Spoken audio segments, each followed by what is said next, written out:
Terry and I have a good friend, David Manuel. He's a world-famous bronze artist, and he lives in Eastern Oregon.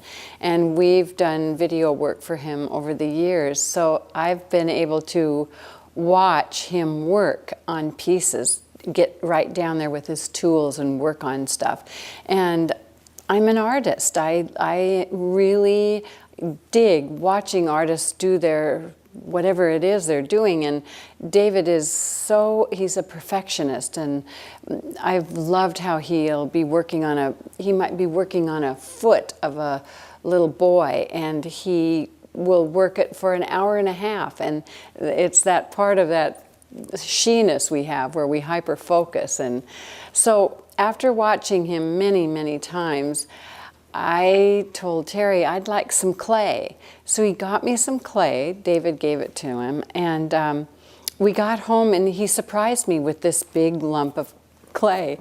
And I didn't have any of the tools David has. He has this whole, like a toolbox full of them, but they're all wooden and they're all different shapes. I just decided, well, I will use one of those cuticle things that you push your fingernails down and toothpicks. I thought that would work because I watched him and his perfectionism get right down and take a little bit of clay away and a little more.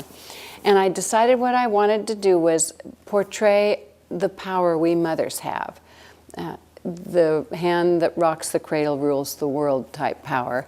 I named my piece Tender Power, and it's a mother's hand holding a baby's hand. And I felt like when I was creating the piece, I felt like I was giving this big wad of clay a manicure. I could just see.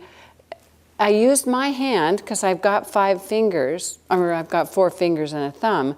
So I used my hand as the model, but I have short, stubby hands. They're not model hands.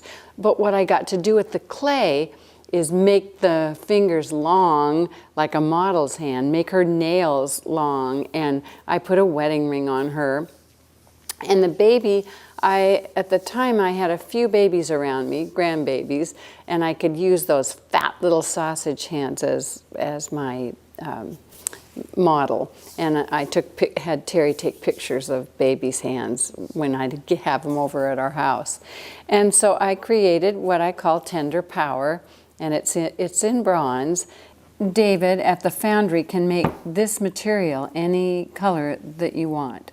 In fact, the ring right here, you could have it silver or gold or porcelain looking. Where it says Tender Power here, this plate could be customized to put to my loving mother or to my loving daughter, Jennifer, whatever you'd like. More from Pam on her beautiful work of art in just a moment. Pam decided there would be a maximum of 99 Tender Power bronzes created. She instructed the foundry to destroy the mold after the 99th. We'll have details about purchasing one of Pam's limited edition powerful bronzes in just a moment. When I was creating it, I was working it this way. I pictured it being up. And so I had a rod through it to hold up the clay. And I'd work on it, and one day I went into my office and it had fallen over, which wasn't my idea. But with it over, it looked so much more, I guess relaxing is the word. It just looked tender. Where this way, it started taking on the Addams Family hand look coming up through. It was kind of creepy. But this way, it's a mom and a baby in rest. Some of the 99 Tender Power bronzes have already been sold. The purchase price for those was $1,299. For a limited time, Pam has agreed to lower the price to $799. If you order by December 3rd, the foundry says it will be able to complete your Tender Power bronze for shipment by December 17th. To order your individually customized Tender Power, call 360-225-9999. 9080. We accept Visa, MasterCard, and Discover.